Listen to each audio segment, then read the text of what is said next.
누가복음 4장 18절에서 19절 말씀입니다.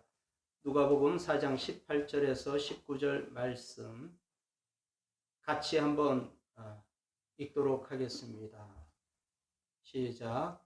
주님의 영이 내게 내리셨다. 주님께서 내게 기름을 부으셔서 가난한 사람들에게 기쁜 소식을 전하게 하셨다. 주님께서 나를 보내셔서 포로된 사람들에게 해방을 선포하고 눈먼 사람들에게 눈뜸을 선포하고 억눌린 사람들을 풀어주고 주님의 은혜의 해를 선포하게 하셨다. 아멘.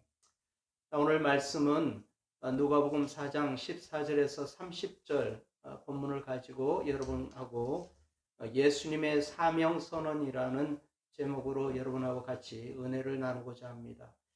자, 먼저 우리가 누가는 이 복음서를 왜 기록했는지 계속 반복해서 여러분에게 말씀드렸습니다. 그리고 예수님의 탄생에서 그 나타난 의미가 무엇이었는지, 또 예수님이 당하신 시험은 무엇이었는지 우리에게 보여주었다고 말씀드렸습니다. 특히 매주 말씀을 준비하면서 계속 반복되어지는 말씀이 있다는 것을 알게 되었는데, 그 말씀은 뭐냐면 성령에 이끌려 또 성령 충만하여 성령이 비둘기같이 또 성령의 인도하심을 따라, 이런 표현들이 자주 등장하고 있다는 것을 발견하게 됩니다. 그래서 예수님의 제자인 우리도 정말 예수님처럼 성령 충만한 성령의 인도하심을 따라 살아가야 한다는 것을 절실히 깨닫는 시간이 되었습니다. 성령 충만이란 게 단순히 감정 충만이 아니라고 말씀드린 바 있습니다. 그게 성령 충만의 본질이 아니라는 것입니다. 성령 충만의 본질은 뭐냐면 예수님의 모습을 통해서 볼 때 성령 충만은 하나님의 말씀대로 인도하심을 따라 자기의 의지보다 하나님의 의지를 따라 묵묵히 살아가는 모습이 바로 성령 충만의 삶의 모습이더라는 것입니다. 그렇게 성령 충만한 삶을 살아가면 자연히 우리의 안에 기쁨이 넘쳐나고 또 우리에게 열정이 솟아나고 복음을 위해서 헌신되는 삶을 살아가게 되더라는 것입니다. 그러므로 성령 충만의 길은 순종의 길입니다. 우리 같이 한번 따라하겠습니다. 성령 충만의 길은 순종의 길이다. 순종의 길이다. 성령 충만의 길은 순종의, 하나님의 말씀을 따라 순종하는 길이라는 것을 꼭 기억하시기를 바랍니다. 예수님의 시험을 통해서 우리는 세 가지를 생각해 보았습니다. 우리는 밥만 먹는 육체적 존재인가, 아니면 하나님의 말씀을 따라 살아가는 영적 존재인가. 우리는 물론 육체적 존재이기도 합니다. 그러나 영적 존재라는 사실을 까마득히 잊어버릴 때가 많습니다. 그래서 우리의 삶은 항상 육체적 삶을 쫓아가고 있다는 것입니다. 그래서 우리는 영적인 존재이기에 하나님의 말씀을 먹으면서 말씀을 통해 살아가야 한다는 것입니다. 또 두 번째로는 우리는 부귀와 권력을 탐하여 마치 내 인생의 예배의 대상이 내가 가지고 있는 물질이나 내 환경이나 여건이 아니라는 것입니다. 우리의 진정한 예배의 대상은 누구시라고요? 하나님, 전능하신 하나님이라는 사실 우리는 잊지 말아야 합니다. 여기서 더 나가서 우리가 예배할 때 하나님 앞에 립 서비스로만 드려지면 그것은 진정한 예배가 아니라고 말씀드렸습니다. 우리의 삶을 예배해야 한다는 것입니다. 우리의 삶을 온전히 드릴 수 있는 예배자가 되어야 한다라는 것입니다. 또 세 번째로는 우리는 하나님을 시험하는 순간 불신앙의 길로 접어든다는 것을 잊지 말아야 합니다. 물론 우리가 이렇게 하면 하나님께서 우리에게 뭔가를 해주실 것이다 기대가 있는 것은 사실입니다. 그러나 그것이 하나님을 시험하는 과정이 되어서는 안 됩니다. 하나님은 우리의 시험의 대상이 아닙니다. 오직 하나님은 우리의 순종을 받으실 존재라는 것을 우리는 꼭 기억하시기를 다시 한번 축원합니다. 이렇게 예수님은 세 가지 답변을 통해서 예수님의 시험에 대해 의미를 우리에게 보여주셨습니다. 이 시험의 과정에서 예수님은 항상 성경에 기록하기를 이렇게 말씀하셨습니다. 기록하기를. 어디에요? 성경에. 예수님께서 그렇게 말씀하셨다면 우리 모든 삶은 당연한 것입니다. 하나님의 말씀으로 이겼다. 이것이 우리의 고백이 되어야 합니다. 우리 믿는 사람들에게 하나님의 말씀으로 승리했다. 이것은 큰 위로인 것입니다. 만약에 돈으로 이겼다, 또 권력으로 이겼다, 능력으로 이겼다, 이렇게 되면 우리는 항상 져야 할 사람들입니다. 그런데 항상 우리 앞에 있는 이 말씀, 하나님의 말씀으로 이겼다. 이것은 우리 모두가 할 수 있는 능력이고 또 우리에게 가장 큰 위로가 되는 줄 믿습니다. 그래서 우리는 더 많이, 더 깊이 하나님의 말씀 앞에 서야 할 줄 믿습니다. 누가복음 1장에서 4장 13절까지 누가복음의 서론 부분이라고 할 수 있습니다. 이제는 4장 14절에서 9장 50절까지 예수님의 갈릴리 사역을 기록하고 있습니다. 성경의 배경적 지식이 없으면 예수님께서 악마로부터 시험을 받으신 후 바로 갈릴리로 오신 것 같이 보여집니다. 자, 14절을 제가 읽어드리겠습니다. 14절을 보면 예수께서 성령의 능력을 입고 갈릴리로 오셨다. 예수님의 소문이 사방에 온 지역에 두루 퍼졌다. 그리고 15절에 보면 그는 유대 사람의 여러 회당에서 가르치셨으며 모든 사람에게서 영광을 받으셨다. 이렇게 말씀하고 있습니다. 자, 이 말씀을 보면 마치 예수님이 시험을 받으신 후에 바로 갈릴리로 오신 것처럼 보여지지만, 그러나 예수님의 시험과 갈릴리까지의 기간은 약 6개월에서 1년의 긴 시간이 있었다라는 것을 놓쳐서는 안 됩니다. 이 기간을 요한복음 1장 19절에서 4장 42절까지 나오게 됩니다. 그러니까 예수님께서 성령의 능력을 입고 갈릴리로 돌아오셨다. 예수님의 소문이 사방에 온 지역에 두루 퍼졌다. 여기 누가복음 14장에서 15장 두 절로 아주 요약합니다만 요한복음은 1장에서 4장까지 긴 장을 소유하면서 유대 지역에 머물러 있으면서 하나님께서 하신 사역을 소개해 주고 있습니다. 자, 오늘 우리가 보았던 본문 말씀 누가복음 4장 14절에서 30절 말씀을 통해서 예수님의 사명 선언 내용과 또 사람들의 반응에 대해서 같이 한번 알아보고자 합니다. 예전에 어떤 집사님의 권유로 프랭클린 플래너, 생소할 수도 있습니다만 플래너를 사용한 적이 있습니다. 물론 지금도 가지고 있지만 잘 사용은 하지 못합니다. 그래서 제 아내가 항상 당신 이거 언제 쓸 거냐고 계속 다그치기도 하는데요. 자기 개발을 위한 훌륭한 도구임에는 분명합니다. 그 수첩 플래너 첫 부분에 자기 사명 선언문을 기록하게 되어 있습니다. 그리고 그 사명 선언문에 따라 중단기 계획을 세우고 그 계획에 따라 실천해 나가도록 도와주는 도구입니다. 다시 한번 말씀드리지만 전 잘 사용하지 못했습니다. 예, 우리 은총이는 학습 플래너를 가지고 굉장히 잘 사용해서 좋은 효과를 보았고요. 한동안 교회 안에서도 사명 선언문을 만들고 또 그것을 가지고 매진하는 많은 교회들이 있었습니다. 그 홈페이지를 보면 지금도 가끔 교회 홈페이지에 나와 있는 것을 보게 되는데요.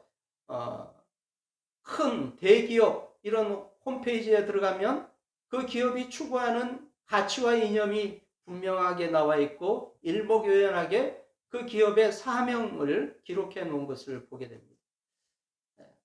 그래서 물론 때로는 형식적인 사람들은 그렇게만 해놓고 CEO 마음대로 때로는 담임 목사 마음대로 하는 그런 교회도 있긴 합니다만, 그것을 성실하고 또 자신들이 세운 가치를 또 그 이념을 성실하게 이행하는 그런 기업들은 결국엔 시간이 지나면 지날수록 좋은 기업으로, 사람들에게 건강한 기업으로 남아 있지만 그리고 그곳에서 일하는 많은 사람들은 행복함을 경험하게 된다고 합니다. 그러나 아무 사명 없이 그냥 주어진 일에만 매달리는 기업들은 언젠가는 어려움을 겪게 된다고 하는 것입니다. 특히 새로운 일을 시작하는 사람들에겐 꼭 필요한 것이 아닐까 생각합니다. 대전 예양교회도 개척을 준비하면서 몇몇 장로님들과 집사님들과 함께 우리 교회가 지향해야 할 부분에 대해서 많이 논의했고, 또 지난 개척 예배 때는 그것을 우리 장로님이 발표해 주셨습니다. 그 모든 가치의 바탕에는 평신도가 주체인 교회, 또 평신도가 사역하는 교회, 이런 큰 그림이 있었습니다. 가만 보면요, 교회 90%가 평신도입니다. 평신도. 목사 한 사람을 보고 교회라고 하지 않습니다. 99%의 평신도를 보고 그 교회를 평가합니다. 세상 사람들은 우리 형제 자매님들을 보고 대전 예양교회를 알게 된다라는 것입니다. 그러니까 목사가 시킨다고 하는 그런 피동적인 존재가 평신도가 되어서는 안 된다는 것입니다. 목사의 말에 순종해야 한다는 게 사실 성경에 나와 있는 게 아닙니다. 성경적이지 않습니다. 목사가 머리고 성도가 팔다리가 되어야 한다는 거 성경에 나와 있지 않습니다. 성경적이지 않습니다. 하나님 앞에서 다 똑같은 존재일 뿐입니다. 물론 목사의 소명은 분명히 존재합니다. 또 여러분의 소명도 이 땅에서 분명히 존재합니다. 어떤 분은 목사로, 또 어떤 분은 또 다른 사람들을 도와주는 컨설턴트로, 또 어떤 사람들은 상담가로, 어떤 사람은 사장으로, 어떤 사람은 기술자로. 자, 하나님의 모든 부름이 우리에게 있다라는 것을 우리는 반드시 기억해야 한다라는 것입니다. 물론 목사의 소명은 분명히 존재하고, 또 그것은 평신도 위에 군림하기 위해서 부름을 받은 사람이 아니라는 것입니다. 오히려 섬기기 위해 부름을 받은 게 성경적인 것입니다. 어떤 교회 가보면요, 목사님을 하늘처럼 떠받치는 교회가 있습니다. 지나칠 정도로. 특히 어느 교단은 그렇게 목회자를 잘 대접한다고 자랑하는 교회도 있습니다만, 저는 별로 성경적이지 않다고 생각합니다. 그렇게 대접받는 목회자는 그 성도를 도리어 하늘처럼 모시는 사람이 되어야지 마땅합니다. 서로 존중할 수 있는 관계가 목회자와 성도의 바른 관계입니다. 그 속에서 교회의 사명이 일어나는 것입니다. 목사라고 해서 영적으로 우울한 존재가 아닙니다. 목사가 병을 치료하는 존재가 아니라는 것입니다. 목사가 목회자의 어떤 능력을 보여주는 존재가 아니라는 것입니다. 하나님 앞에는 다 평등한 존재라는 것이고, 또 오히려 대접하려고 하면, 대접받으려고 하는 목회자가 있다면 오히려 목사는 성도를 잘 대접하는 사람이 되어야 합니다. 제 주변에는 이런 분들은 없습니다만, 언젠가 우리 교회 같이 함께 이 시대에 우리 교회에 주시는 하나님의 사명 선언문을 함께 일목요연하게 한번 정리해보는 시간을 갖기를 원합니다. 자, 그렇다면 예수님의 사명 선언문은 무엇일까요? 18절, 19절 말씀을 같이 한번 다시 읽어볼까요? 18절, 19절 시작. 주님의 영이 내게 내리셨다. 주님께서 내게 기름을 부으셔서 가난한 사람에게 기쁜 소식을 전하게 하셨다. 주님께서 나를 보내셔서 포로된 사람들에게 해방을 선포하고, 눈먼 사람들에게 눈뜸을 선포하고, 억눌린 사람을 풀어주고, 주님의 은혜를 선포하게 하셨다. 아멘. 이 말씀은 사실 이사야서 61장 1절에서 2절까지 나오는 말씀을 인용하고 있습니다. 그렇지만 약간 차이는 있습니다. 히브리 성경을 번역하는 오늘 우리 성경은 조금 다른 표현이 나오고 또 72년을 인용하고 있는 누가는 지금 우리에게 보여주는 대로 가난한 사람에게 또 포로된 사람에게 눈먼 사람들에게 이런 표현들을 하고 있는 것입니다. 자, 16절에 예수님이 성장하신 곳 나사렛에 오셨습니다. 늘 하시던 대로 안식일에 회당에 들어가셨습니다. 여기서 늘 하시던 대로 이 표현이 예수님은 안식일 때마다 회당에서 하나님을 예배했다는 말씀입니다. 그런 예배 전통을 존중할 수 있다라고 표현하고 있습니다. 그리고 성경을 읽기 위해서 일어나셨습니다. 원래 유대교 회당에서는 먼저 랍비 중에 한 사람이 모세오경 토라 쉐마라는 것을 시행합니다. 하나님의 말씀을 선포하고요. 또 다시 다른 사람들이 예언서를 읽도록 그렇게 권해줍니다. 예언서를 읽고 난 후에 앉아서 그 예언서를 또 토라를 강론하기 설교하는 거죠. 설교하는데 그 설교하는 것은 그 집안에 그 회당에 특별히 방문하신 분이라든지 또 그것을 충분히 설교해 주실 분을 회당장은 선택해서 그분에게 말씀을 전해줄 것을 부탁한다고 합니다. 자, 예수님은 특별하게 오늘 이 나사렛 회당에 오셨습니다. 그래서 예언서를 읽게 되었습니다. 그리고 말씀을 강론할 수 있는 기회가 되었던 것입니다. 그런데 17절 하반절에 보면 이런 말씀이 있는 데를 찾으셨다라고 기록하고 있어요. 그렇지만 예수님께 뭔가 큰 의도를 가지고 두루마리 성경을 이리저리 찾았다는 표현이 아닙니다. 헬라어 원어는 후렌이라는 단어를 사용하고 있는데요. 자연스럽게 발견했다라는 것입니다. 누가의 이런 단어 선택은요, 예수님께서 지금 어떤 자기의 의도를 가지고 자기 사명 선언을 하고 계시다라는 것을 말씀하는 것이 아닙니다. 오히려 14절의 초두에 나와 있는 것처럼 예수님께서 성령의 능력을 입고 지금 갈릴리로 오셨고 회당에 오셨는데 휴렌, 그러니까 우연찮게 회당장에 그 말씀을 두루마리 성경을 주셨는데 그것이 이사야서 61장을 보여주고 있습니다. 그래서 회당장으로부터 받은 그 말씀을 지금 낭독하고 있는 것입니다. 이것은 하나님의 의도적인 섭리다라고 봐야 하는 것입니다. 그리고 다 읽으신 후에 예수님은 자리에 앉으셨고 강론을 하고 계십니다.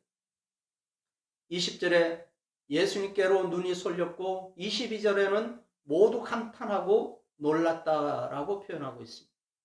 그럼 예수님께서 읽으신 이사야서 61장 1절에서 2절, 원래 여호와의 종이라는 제목을 갖고 있는 부분입니다만 여호와의 종은 70년 포로 생활로 돌아오는 모든 이스라엘 백성들에게 위로가 되고 또 피폐해진 영적 어떤 상태를 치유하고 회복하게 하는 사명을 위임받았다라는 예언이었습니다. 그 말씀을 그대로 메시아 되시는 예수님께서 직접 적용함으로써 예언을 성취하고 있는 부분입니다. 첫 문장이 주의 성령이 내게 내리셨다라고 선포합니다. 자, 헬라어 헤이네켄이라는 단어가 잘 해석되지 않았습니다. 이 헤이네켄이라는 단어가 주의 성령이 내게 내리셨다라고 하면서 붙어 나오는 단어인데요. 이건 목적어를 이끄는 전치사다라고 생각하시면 되겠습니다. 그러니까 두 개의 목적절을 이끌고 있는데요. 그 두 개의 목적절은 뭐냐면 하나는 내게 기름을 부으셨다라는 것이고 또 하나는 나를 보내셨다라는 의미입니다. 그러니까 하나님께서 예수님께서 성령을 부음을 받았다. 성령이 내게 내리셨다라는 표현은 두 가지 목적을 갖고 있습니다. 첫째는 뭐라고요? 내게 기름을 부으셨다. 두 번째는 나를 보내셨다. 내게 기름을 부으셨다. 나를 보내셨다. 이 두 가지의 목적을 가지고 있습니다. 그래서 먼저 기름을 부으신 목적은 뭡니까? 가난한 자에게 복음을 전하기 위해서.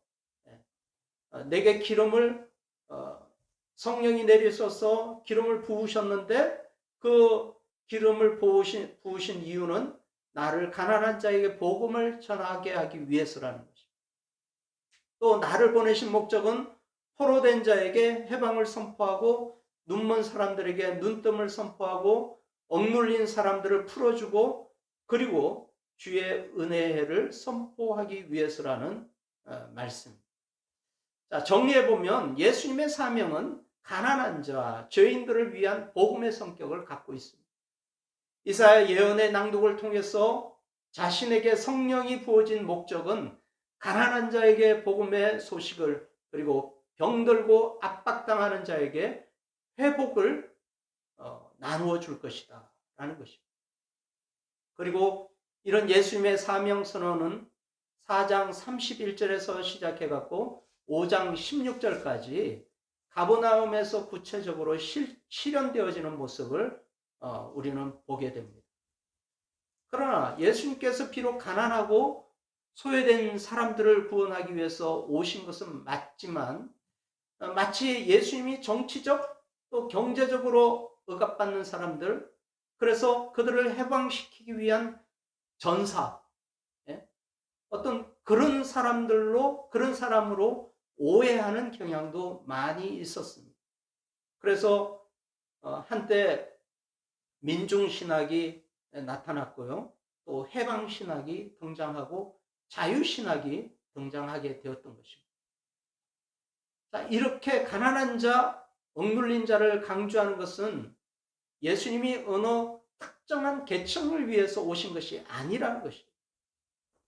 신분과 계층을 초월해서 자기 백성을 구원하기 위해서 이 땅에 오신 것을 표방하고 있다는 것입니다.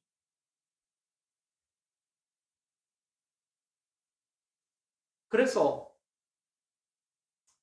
교회가 가난한 자들에게 신경을 쓰지 말자는 얘기가 아니에요. 가난한 자들에게도 실질적인 관심과 돌봄을 우리는 해야 합니다. 그러나 더 중요한 것은 그들의 영적인 구원하는 일, 그것을 우리는 또 최선을 다해 해야 한다라는 것입니다. 자, 19절에는 주님의 은혜의 해를 선포하게 하셨다. 그런데 이사야서를 보면요, 이렇게 기록하고 있습니다.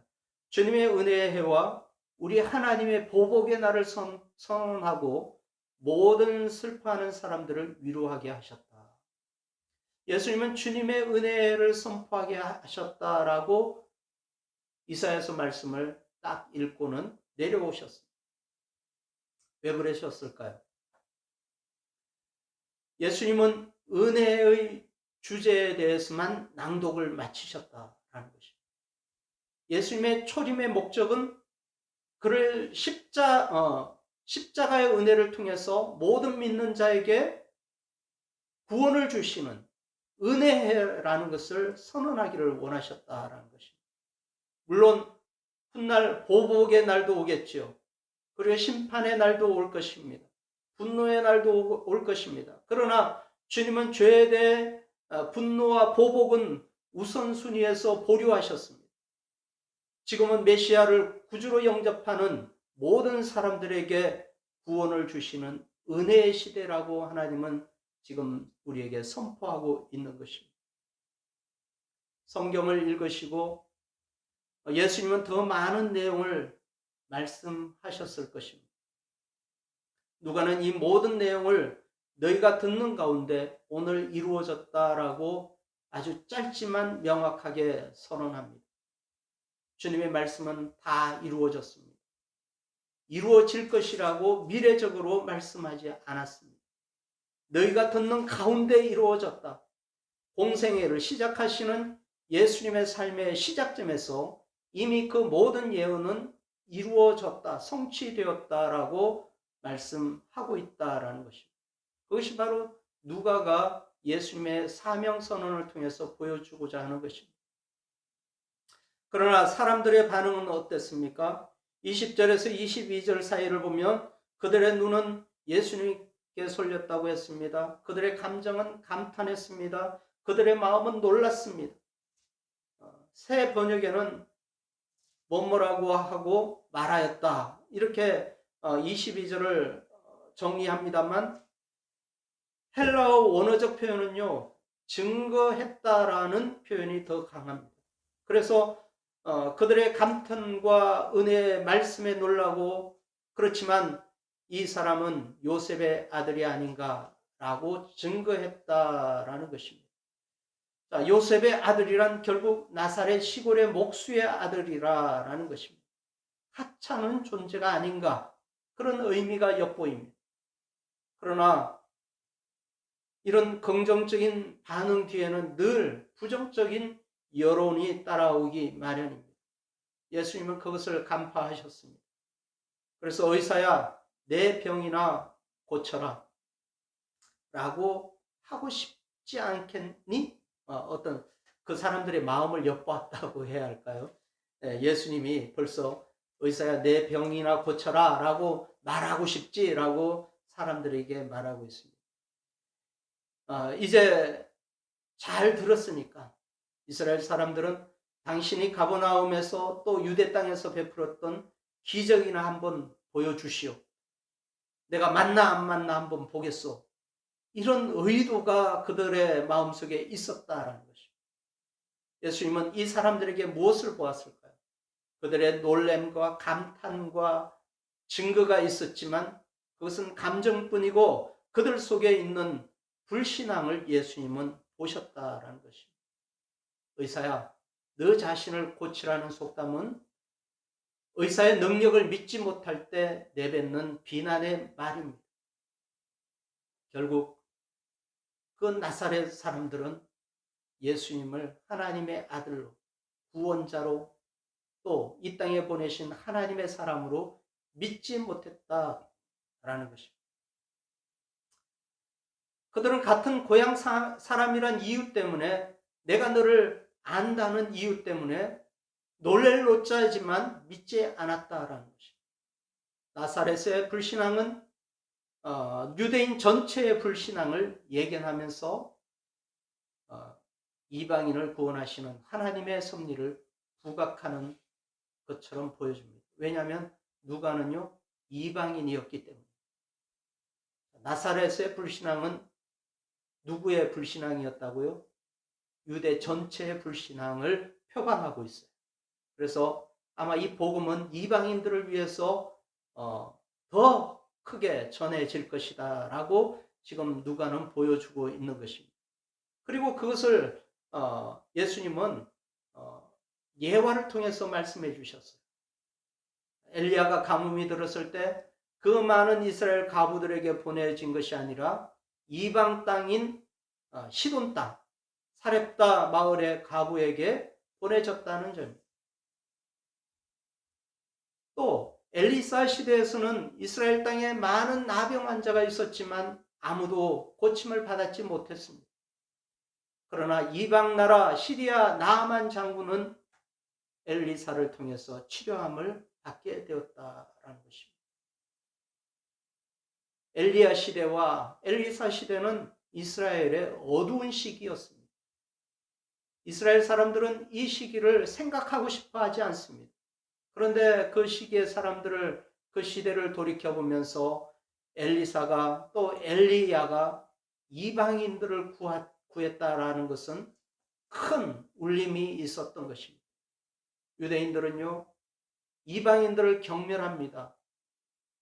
그런데 자기들에게 이방인을 덜먹이면서 예수님이 지금 그들을 치료하시는 것을 이야기하고 계시다는 것입니다. 자, 그들에게는 엄청난 자존심을 상하게 하는 말씀이었습니다. 그러자 29절에 그들은 벌떼처럼 일어났습니다. 그리고 동네에서 벼랑으로 끌고 가서 거기서 떨어뜨려 죽이려고 했습니다. 여론은 한순간입니다. 이상한 소문만 돌아도 여론은 뜨겁죠. 가짜 뉴스가 굉장히 많이 돌아다니고 있습니다. 그것이 여론을 형성하기도 합니다. 아니면 말고식으로 많은 사람들이 여론을 만들기 위해서 가짜 뉴스를 만들고요. 저도 매일 3-4통씩 가짜 뉴스를 집사님들로부터 받고 있습니다. 우리 교회, 우리 대전 예양교회 집사님들이 아니라 다른 저기 먼 교회에 계시는 집사님들이 카톡을 통해서 많이 보내주고 계시는데요. 가만 보면은 사실인 것처럼 보이지만 다 사실은 아니더라고요. 자기의 입장에서 바라보고 있다. 여론을 만들기 위해서. 자기들이 생각하는 것을 이루기 위해서 가짜 뉴스를 엄청 많이 만들고 있습니다. 하지만 우리는 그런 거짓됨은 버려야 할 줄 믿습니다. 우리가 가야 할 길은 단 한 가지, 예수님의 길, 예수님의 사명의 길인 줄 믿습니다. 그것이 바로 우리 믿음의 길입니다. 우리 대전 예양교회 형제 자매님들은 예수님처럼 사명자가 되시기를 주의 이름으로 축원합니다. 아파트 한 채 더 사고 땅 좀 더 큰 걸 사고 이런 사명 말고요. 하나님 나라를 위해 사용되어 하나님 앞에 귀하게 쓰임받는 그런 사명자. 주의 말씀대로 순종해서 하나님 앞에 영광을 올려드릴 수 있는 사명자. 성령 충만함을 통해서 하나님을 기쁘시게 할 수 있는 거룩한 사명자가 되시기를 주의 이름으로 간절히 축원합니다.